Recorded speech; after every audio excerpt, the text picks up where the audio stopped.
You know, have you ever wondered why some people just stick in your mind?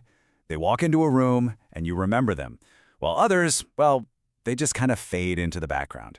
Today, we're going to dig into the psychology of what makes a person unforgettable. And let's just be real for a second. Do you ever get that feeling? You're the one who's always there, you're super reliable, you're always available, but at the end of the day, you feel kind of overlooked? It's a really common feeling, and believe it or not, there's a deep psychological reason for it. And right here, this is the heart of the issue. When you are just always 100% available to someone, you accidentally start to lose your special value in their eyes. You become predictable, you become expected, and, to put it bluntly, you become common. It's a tough thing to hear, but getting this is the first step to changing things up. Now, this isn't about playing mind games. It's a real fundamental rule in human psychology. It's called the scarcity principle. We are literally hardwired to want what's hard to get.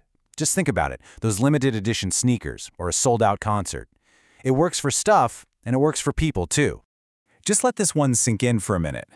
The day you become fully available to someone, you will become common to them. It's so powerful because it just flips everything we think we know on its head. It tells us that being there all the time isn't always the best play if you want to be valued. So what do? Just disappear? Become a total hermit? No, not at all. The secret is all about managing your presence strategically. Which brings us to our first big principle. You want to be seen, yeah? But you never want to be completely figured out. And you can see the two paths right here. On one side, being always available makes you, well, common and expected. But on the other side, being just a little mysterious, that makes you special. It makes you intriguing. When people aren't totally sure what your next move is, their minds stay hooked. They actually think about you. What this really means is you need to create a subtle, unspoken fear that they could lose you. We're not talking about drama or making threats, okay? It's about making it clear that your time and your attention are valuable, and they aren't just guaranteed. Once people get that they could lose access to you, suddenly they start to value you a whole lot more. This flows perfectly into our second principle, which is all about becoming an unsolved puzzle. Again, this isn't about being sneaky or secretive. It's about being an interesting person that people genuinely want to spend their time trying to figure out. I absolutely love this analogy. Think about it. A person is like a book. The excitement, the desire to keep turning the page, it all lasts as long as there are unread pages. But the second someone feels like they've read the whole story, they know the ending, their interest just naturally starts to fade. You want to make sure you've always got another chapter they're dying to get to.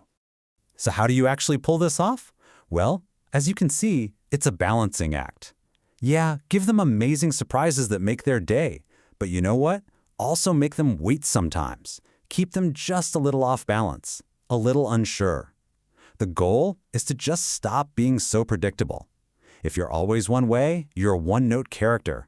The real magic is in the mix.